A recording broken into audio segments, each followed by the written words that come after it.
No. Entonces, pues la idea es que podamos indagar en esos conceptos de diagramas que son más utilizados. Por eso es que el día de hoy vamos a hablar del cuadro comparativo. ¿Listo, chiquitos? Entonces vamos a conocer un poquito más cuál es la estructura, para qué se usa, en qué momentos lo debemos utilizar y demás. ¿Cuál es el objetivo, hermosos? Que ustedes se casen con alguna de estas herramientas y empiecen a utilizarlas, ¿no? Como ya se los había dicho en reiteradas ocasiones, nosotros debemos ejercitar nuestro cerebro para que piense. A veces podemos creer que el cerebro, o sea, el cerebro tiene la capacidad de pensar por sí solo, ¿sí? Básicamente fue creado y diseñado para pensar. Pero si nosotros no lo obligamos a que piense, pues él se vuelve como perezoso, se vuelve muy cómodo. Imagínense que estoy haciendo un curso de neuropedagogía, súper buenísimo, donde hablan mucho de todo el tema del cerebro, ¿no? Entonces mostraban videos donde se muestra un cerebro y se van activando como lucecitas dependiendo, digamos, del campo que se está entrenando o que se está utilizando, ¿sí? Por ejemplo, cuando estamos leyendo, se ilumina todo. Uy, es así, es súper hermoso, se ilumina todo, porque la lectura pues incentiva todo el tema de la imaginación, de la comprensión, de la gramática, de la comunicación. Entonces, básicamente se activa muchísimo cuando estamos leyendo. Una de las mejores formas para nosotros entrenar nuestro cerebro es la lectura. Entonces, importante que ustedes refuercen ese ámbito, ¿no? Otra parte que es súper fundamental y quien no creyera es el descanso, el dormir. Entonces, imagínense en que cuando nosotros dormimos, el cerebro vuelve y es como cuando ustedes ponen a cargar el celular. Exactamente eso pasa con nuestro cerebro cuando dormimos, ¿sí? Entonces, por ejemplo, ellos decían que cuando nosotros comemos, o explicaban ahí, cuando nosotros comemos, básicamente para que nuestro cuerpo haga digestión, nuestro cerebro tiene que enviar el mensaje de la digestión. Entonces podríamos pensar que la digestión solo se ejecuta acá en el estómago y en los intestinos y demás, pero imagínense que el cerebro se esfuerza más para que todo funcione y pueda haber digestión. Por eso es que cuando almorzamos, sobre todo cuando almorzamos, que es como nuestra comida más fuerte, podemos decirlo así, sentimos sueño, ¿sí? Si les pasa, ustedes comen y dicen, ay, qué sueño. Básicamente es por eso. Imagínense que en los países que ya están desarrollados como Suiza, España y demás, como esos países que tienen un desarrollo un poquito más avanzado que nosotros, normalmente las personas, en Japón también, sé que en Suiza, en Japón y sé que en algunos sitios de Europa se ejecuta ya de esta manera. Entonces, las personas almuerzan y tienen 30 minutos para dormir, ¿sí? Entonces almuerzan y les tienen como sillitas donde van y se acomodan y descansan. Pues imagínense que decían que si está en nuestras posibilidades, lo debemos hacer de esa manera. Entonces, comemos y dejamos que nuestro cerebro se concentre solo en la digestión, ¿sí? Y la recomendación es que podamos dormir máximo 40 minutos, mínimo 20 minutos, o sea, mínimo 20, máximo 40 minutos. Básicamente, ¿qué va a pasar si nosotros dormimos después del almuerzo? Pero debe ser esa cantidad de tiempo. Nuestra digestión va a mejorar, ¿sí? Entonces, todo el proceso de las vitaminas, extracción de vitaminas, digestión y demás va a mejorar, ¿sí? Adicional a eso, el cerebro se toma un tiempo para poder extraer, como está concentrado solo en la digestión, va a poder extraer de mejor manera los nutrientes. Y entonces se va a nutrir de mejor manera y eso va a permitir que la energía se active también. Entonces es como reiniciar, digámoslo así, nuestro cerebro. Pero ojo, si dormimos más de 40 minutos, pues ya no va a ser efectivo, porque lo que sucede es que nuestro cerebro se pone perezoso y ya se pone en modo sueño. Entonces, si es más de 40 minutos, ya no se genera como esa activación y todos esos beneficios, sino que ya se pone ese modo sueño y ya tenemos pereza toda la tarde y no vamos a ser tan productivos. Entonces, eso me lleva a pensar cómo es tan maravilloso todo el funcionamiento, ¿no? Y entonces ustedes dirán, profe, pero ¿qué tiene que ver esto con la clase? Pues chiquitos, básicamente una de las formas también de nosotros cuidar nuestro cerebro, ¿sí? No es solo la lectura, sino mediante los esquemas. Yo se los he dicho, de pronto soy repetitiva, pero es importante que ustedes lo tengan presente. Cuando hacemos un esquema, ponemos a pensar el cerebro, colocamos también en desarrollo nuestra imaginación, colocamos también en desarrollo nuestra escritura y si utilizamos colores o imágenes, mejor dicho, eso es un cóctel completo, ¿sí? Va a ser maravilloso. Y todo eso ayuda pues a que nuestro cerebro se ejercite y a que genere pensamiento crítico y a que se entrene para poder empezar a tener conceptos ya de aprendizaje. ¿Listo? Entonces, por eso todo el tema. Tengo hartos mensajes acá. Dice, profe, esto aprendiendo. ¿Es la 2 o la 3? Chiquitos, estamos en la 6.3, ¿no? Em, el diagrama, no, esto no. Dice, yo apenas almuerzo me voy a entrenar. Sería importante que pudieran dormir por lo menos esos 30 minuticos. Decía mínimo 20, que pueda uno dormir 20 minutos. Dice que eso es, mejor dicho, súper saludable. Dice, el problema es que me acuesto y quedo como 2 horas. No, también es disciplina, ¿no? Toca poner la alarmita y demás. Teniendo en cuenta esto, chiquitos, por favor, ¿alguno me ayuda leyendo la introducción?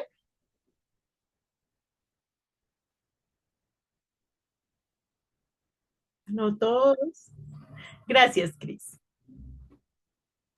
Bueno, profe, dice, bienvenido mi estimado investigador del conocimiento. En este módulo de estudio exploraremos los recursos visuales y su incidencia en el proceso de escritura estudiando los cuadros comparativos. Los cuadros comparativos son, al igual que los que hemos estudiado, una herramienta invaluables, perdón, que nos permite navegar y comprender la información de manera significativa. Con estos cuadros podremos organizar ideas, realizar relaciones y comparaciones de forma que podamos comprender y memorizar diferente información. Muchísimas gracias, Cris. Entonces, básicamente, un cuadro comparativo, básicamente, ¿qué nos va a permitir? Pues generar una comparación. ¿Entre qué? Puede ser entre diferentes temas o entre el mismo tema, pero diferentes partes del tema, ¿sí? Esto no solo nos va a ayudar a relacionar, a comparar, sino que también a organizar de manera que nosotros podamos tener pues una claridad respecto a la actividad o el tema que estemos desarrollando. Bueno, mis chiquitos, ¿algún comentario ahí? Entonces vamos con los objetivos. Número 1, comprende la importancia y utilidad del cuadro comparativo como herramienta para organizar y contrastar, perdón, información, ya iba a decir, y contratar, no, contrastar. Bueno, número 2, aprender a crear un cuadro comparativo de manera efectiva, identificando las características claves y pues la estructura adecuada. Y número 3, aplicar los conocimientos adquiridos en la creación de un cuadro comparativo práctico sobre un tema específico. Entonces, esos son los objetivos que ya podamos tener claro, venga, cómo se hace un cuadro comparativo y en qué momentos lo debo utilizar, ¿no? Hoy en día con el tema de la inteligencia artificial, que es tan maravillosa, es muy fácil. Tú solo le dices, por favor, hazme un cuadro comparativo del tema cuadros comparativos, que es el que estamos viendo el lenguaje, y él te lo va a hacer, ¿sí? Y digamos que podemos decir que eso nos ahorra bastante trabajo. Y la verdad, chiquitos, yo creo que el uso de la inteligencia artificial no está mal. Creo que la tecnología y todas las herramientas han sido diseñadas precisamente para eso, para que las usemos. Pero sí es importante que nosotros hagamos un uso responsable de todas estas herramientas, ¿sí? Básicamente, chiquitos, Si ya te evitaste el trabajo de hacer el cuadro comparativo, pues no puedes evitarte el momento de sentarte a analizarlo y que realmente te sirva para poder comprender, ¿sí? Para poder generar una comparación, para poder también sacar pensamiento, venga, esto que me sacó acá está como mal, ¿no?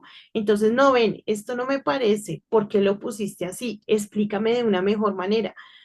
La inteligencia artificial es un docente ahí que tú le puedes preguntar, un todo, que tú le puedes preguntar todo. Y entonces te da la respuesta, no, oye, pero yo pienso esto. Entonces, tú eres o soy yo no, mejor dicho, tus herramientas o yo están en lo cierto. ¿O qué tiene que ver una cosa con la otra? Y pum, ahí le desglosa. Pero el problema de la inteligencia artificial es que nos hemos acostumbrado a que hace todo y ni siquiera leemos, o sea, ni siquiera nos tomamos el trabajo de leer.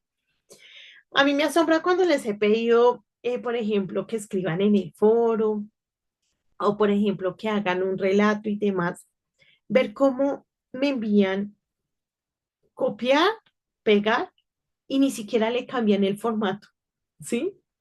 O sea, yo digo, al menos cambie el formato a ver si de pronto sí, pero no, eso normalmente la inteligencia artificial, por ejemplo, ChatGPT ahorita vota con emojis y lo hace lo más de bonito. Lo dejan con los emojis, lo dejan con... Hay unos que hasta con el enunciado lo dejan y uno dice, pero por favor, si ha visto que dice, aquí te dejo lo que... Y así lo dejan. Entonces, creo que el uso de la inteligencia artificial, chévere, interesante, pero eduquémonos, hagámoslo con responsabilidad, porque si no, básicamente lo que vamos a hacer es atrofiar nuestro cerebro y pues quitarle la capacidad para lo que fue creado, ¿no? Básicamente es pensar. Entonces, es importante. Ya te doy la palabra, Mariana, dame un momento.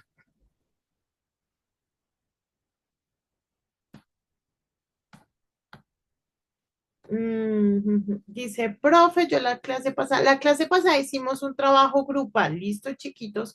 Entonces, en este caso, si alguno de ustedes no pudieron, de pronto no pudo estar, de pronto no pudo esto, pues ya digamos que esa nota no contaría, porque la actividad fue un trabajo grupal que se realizó acá. Listo, hermosos. Entiendo que hay situaciones y demás, pero pues al ser una actividad en clase y al ser grupal, pues no hay forma de que la podamos digamos que reponer. ¿Listo? Para que por favor lo tengan presente. Ahora sí, Mariana, dinos, hermosa. Profe, lo que usted dijo es cierto, que digamos, por ejemplo, nosotros utilizamos más los asistentes virtuales para que nos hagan todo versus que nosotros no, solamente digamos que, por ejemplo, copiamos la imagen o copiamos la información y ya. No hacemos, digamos, que copiar, o sea, sacar un poquito de la información, pero pasarlo a nuestras palabras, lo que nos pidieron investigar, por decirlo así. Por ejemplo, yo busco la información, lo que ustedes nos pongan de tarea, pero yo no lo hago, digamos que busco y lo pego, sino que busco, pongo el título, por decirlo así, que cualquier tema y lo comienzo a copiar. Después pues, busco más información y lo voy agregando a la hoja que estoy haciendo la actividad. Listo, Mariana, muchísimas gracias por tu aporte. Chiquitos, es importante que hagamos, como les dije, buen uso de esto, ¿sí? Entonces, efectivamente, buscar no está mal, de hecho, para eso se hizo, para investigar, pero lo que sí debemos hacer es, por ejemplo, en este caso, la idea fundacional, vamos a leerla, ¿listo? Dice, los cuadros comparativos son herramientas esenciales para organizar y analizar información, permitiéndonos identificar similitudes y diferencias de manera clara y concisa, facilitando así la toma de decisiones informadas. ¿Mm? Entonces yo tengo esto acá. Ok, ¿qué me está diciendo? Pues me está hablando de los cuadros comparativos, ¿no? ¿Qué me está diciendo?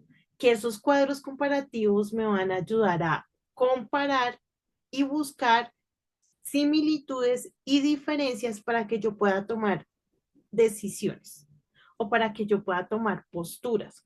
Y ya, entonces es como decir, venga, sí, la inteligencia artificial me dice esto, entonces, en mis propias palabras, ¿qué es esto? En mis propias palabras, ¿qué es un cuadro comparativo? En mis propias palabras, ¿qué me está diciendo esta idea fundacional? ¿Sí? Entonces es entrenar al cerebro a que diga, ok, lo que yo entiendo es esto, debe ser esto. Y generar como todo ese proceso de aprendizaje, ¿vale? ¿Hasta ahí algún comentario, preguntas? Nadita, listo. Vamos a continuar. Por favor, ¿alguno me ayuda leyendo esto?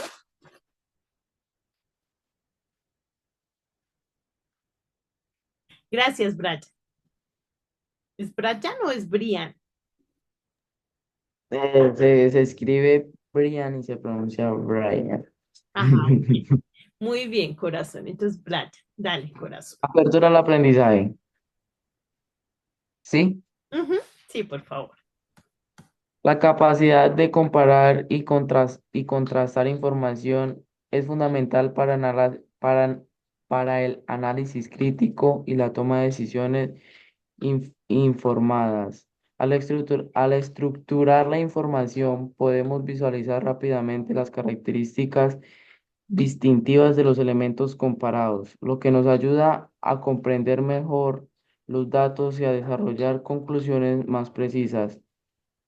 Adentrémonos a este tema conociendo más detalles sobre cuadros comparativos. Muchísimas gracias, Brian. Entonces, mis hermosos, básicamente, pues cuando hacemos un buen uso de los cuadros comparativos, vamos a tener una visualización general de la información y eso nos va a poder ayudar a determinar cuáles son las ventajas, cuáles son las desventajas, cuáles son las similitudes, cuáles son las diferencias, ¿no? Y nos va a poder ayudar a tomar decisiones o a identificar, venga, cuál es el mejor, cuál es el peor, cuál era la fortaleza, cuál era la debilidad, ¿sí? Y nos ayuda a generar todo este tema de análisis que claramente pues nos va a llevar al detalle y nos va a ayudar a la comprensión. ¿Listo? Ahora vamos a ver este video. Es cortico, pero es muy bueno, así que por favor presten atención. Y si tienen alguna pregunta, ahorita la resolvemos. Bienvenidos a su canal Aprendiendo en la Pandemia. En esta semana revisaremos el cuadro comparativo y te daremos algunos tips de cómo hacerlo, sin morir en el intento. ¿Sabes qué es el cuadro comparativo? Bueno, pues es una herramienta que permite identificar las semejanzas y diferencias de manera lógica y visualmente ordenada de los contenidos de un tema o una materia cualquiera. ¿Cómo se realiza el cuadro comparativo? El primer paso es establecer el sentido de la comparación. No puedes comenzar a hacer el recuadro si no tienes claras tus ideas, así que primero deberás saber cuáles y cuántas son las cosas que compararás. El segundo paso es identificar los elementos a comparar. Traza un recuadro en tu hoja y divídelo en tantas partes como elementos para comparar la información que poseas, formando columnas, y deja una columna en blanco para anotar tus conclusiones. El tercer paso es realizar la comparación. Añade al cuadro una fila por cada característica, semejanza o diferencia que encuentres entre ambos elementos, de modo que vayan quedando en columnas contrapuestas. El cuarto paso es obtener conclusiones. Ahora podrás comparar ítem por ítem y extraer conclusiones al respecto que podrás anotar en tu cuadro comparativo. Ejemplo, podemos hacer un cuadro comparativo de las plataformas que se utilizan actualmente para tomar clases en línea, donde podamos apreciar las ventajas y desventajas de cada una y así sacar conclusiones de ellas para sentarlo en la columna de las conclusiones. En este ejemplo, vamos a comparar el precio, la duración, la calidad de llamada y el número de participantes de las plataformas Zoom, Microsoft Teams y Google Meet. En conclusión, podemos decir que el cuadro comparativo es una herramienta que nos va a servir para proponer las diferencias, las relaciones y las definiciones de algún tema o cuestión sobre lo que queremos saber, para identificar así qué es lo que más nos conviene y el por qué. Si el video te sirvió, déjanos un... Listo, mis chiquitos. Entonces aquí nos dan 4 pasos fundamentales para poder desarrollar un cuadro comparativo, ¿no? Entonces nos dice que debemos tener clara cuál es perdón, cuáles son las cosas que vamos a comparar, ¿cierto? Luego nos dice que debemos tener pues una estructura desarrollada y tener presente los elementos de cada una de esas estructuras, ¿cierto? Luego nos dice entonces que debemos también generar un gráfico en modo columnas donde se identifique cada uno de los puntos que se van a comparar. Y por último nos dice que debemos extraer conclusiones dependiendo del análisis que se hizo de cada uno de esos datos. No sé si hasta ahí tienen alguna pregunta o algún comentario que quieran hacer, amores. No, listo. Por favor, ¿alguno me ayuda leyendo el concepto de cuadro comparativo? Dale, Ana, muchas gracias. Un cuadro comparativo es una herramienta gráfica que permite organizar y comparar información sobre dos o más elementos de manera sistemática. Mediante la organización de la información en una tabla o matriz, el cuadro comparativo facilita la identificación de similitudes, diferencias y características clave, lo que ayuda a la toma de decisiones informadas, facilitando la comprensión del análisis de los temas comparados. El cuadro comparativo facilita la identificación de similitudes, diferencias, ventajas y desventajas entre los elementos comparados. Muchísimas gracias, Ana. Entonces, mis amores, debemos tener en cuenta que si vamos a generar una comparación, pues debemos tener varios factores que se vayan a comparar. ¿Listo? En algunas ocasiones pueden ser diferentes temas y en otras puede ser el mismo tema, pero, ay Dios mío, me ayudan con el micrófono. ¿Quién lo tiene habilitado? Perdón. Juan Camilo Lesdema, profe. Espérame, yo lo silencio. Chicos, cuidado con el micrófono, por favor. Entonces, puede ser el mismo tema, pero desde diferentes perspectivas. ¿Listo? Entonces, también debemos tener en cuenta eso. No sé si hasta hay algún comentario. Listo, vamos entonces con la estructura y las características del cuadro comparativo. ¿Listo? Entonces, para que podamos ahí como analizar cuál es la forma correcta de poderlo desarrollar. Entonces, por favor, Valeria, ¿me ayudas leyendo la primera parte? Donde dice Claro que sí. encabezado. Estructura y características del cuadro comparativo. Encabezado. El cuadro comparativo comienza con un encabezado que indica el tema o los elementos comparados. Muchísimas gracias. Entonces vamos a tener un encabezado que básicamente nos va a indicar cuál es el tema o los temas en los cuales vamos a generar esa comparación, ¿no? Por favor, Elizabeth, ¿me ayudas con el segundo? Listo, profe. Filas y columnas. El cuadro se organiza en filas y columnas. Las filas representan los elementos o aspectos que se comparan, mientras que las columnas representan los elementos o categorías de comparación. Las columnas se organizan de acuerdo a los criterios establecidos en el encabezado. Muchísimas gracias. Entonces aquí podemos verlo en el ejemplo, ¿no? Tenemos como tal un encabezado, ¿cierto? Cuadro comparativo, es este que está acá, el título, ¿cierto? Luego entonces dice que nos organizamos en filas y en columnas. ¿Cuáles son las filas? ¿Estas o estas? ¿Horizontal o vertical? Las filas. Las horizontales, No. Las filas son las, ay, perdón. No, las filas son las verticales. Ay, vea, ya me enredé yo también. Las filas son las verticales, ¿cierto? Y las columnas son las horizontales. ¿Sí estoy bien? Es al revés, profe. Es al revés, ¿cierto? Sí, perdóneme. Entonces, otra vez. Las filas son horizontales, sí. Las filas son estas, hacia allá, ¿listo? Donde dice Ley de Mercado de Valores. Esas son las filas. Y las columnas son estas. Entonces, donde dice ley, donde dice objeto, donde dice aplicación y donde dice número de capítulos. Ahora sí estoy bien, ¿cierto?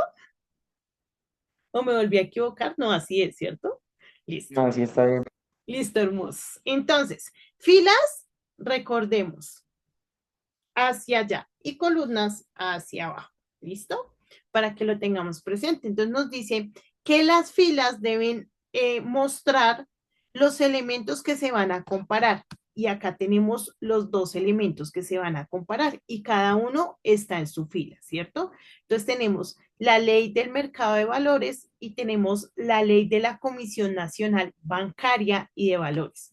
Estos dos son los temas que se van a comparar, ¿listo? Luego, cada columna va a determinar cuál es el tema que se va a tratar para generar esa comparación. El primero nos indica que es una ley, el segundo nos va a determinar cuál es el objeto de esa ley, ¿cierto? El tercero, pues nos va a mostrar cuál es la aplicación de esa ley. Y el último nos va a mostrar el número de capítulos que tiene cada una de esas leyes, ¿vale? Entonces, de esa manera es la forma en la cual nosotros debemos estructurar nuestros cuadros para que nos queden bien diseñados, ¿vale? ¿Hasta ahí alguna pregunta? Listo. Vamos con las celdas. Dice que cada célula. Cada celda del cuadro contiene la información específica relacionada con el aspecto y el elemento comparado. Entonces, cada cuadro o cada celda o cada pedacito, pues debe tener la información que se está solicitando, ¿cierto? En este caso, si estamos hablando del objeto de la ley de mercado de valores, pues en esta celda o en este cuadrito se debe hablar del objeto de la ley de mercado de valores, ¿sí? Porque pues para eso se hace la delimitación, para que sea claro y el tema sea claro, ¿no? Lo mismo, si estamos hablando de la aplicación de la ley de mercado de valores, pues acá debe aparecer eso, ¿vale? Y se denomina las celdas. Vamos con las etiquetas. Michelle, ¿me ayudas por favor con las etiquetas? Listo, profe. Las filas y las columnas se etiquetan para identificar claramente los elementos y aspectos a comparar. Muchas gracias. Cuando hablamos de las etiquetas, pues estamos hablando de los títulos. Si no hay un título, si no hay una etiqueta definida, seguramente cuando vayamos a ver ese cuadro no vamos a entender de qué se trata. Entonces deben estar etiquetadas o deben tener los títulos para que pues la comprensión mejore, ¿no? Manu, ¿me ayudas con la siguiente, por favor?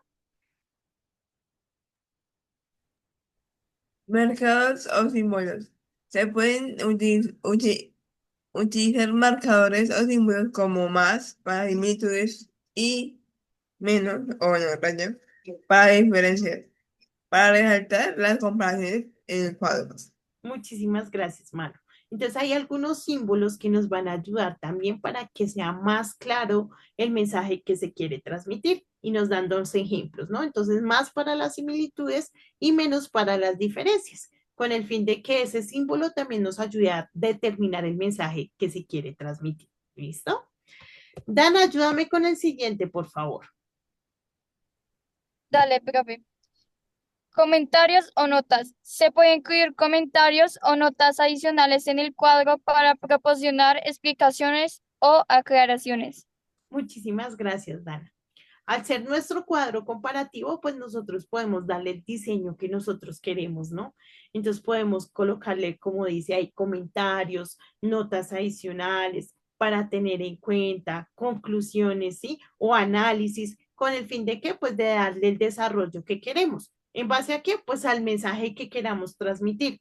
¿Quién decide eso? Pues el autor del cuadro. Cada uno de nosotros va a tener la capacidad de decidir cómo quiere que ese cuadro esté diseñado y qué es lo que quiere incluir dentro de ese cuadro, dependiendo del análisis al que quiera llegar. ¿Listo, mis hermosos? Por favor, volvemos nuevamente a las 9:50. ¿Listo, mis chiquitos? 9:50 nuevamente conectados para continuar. Ya nos vemos.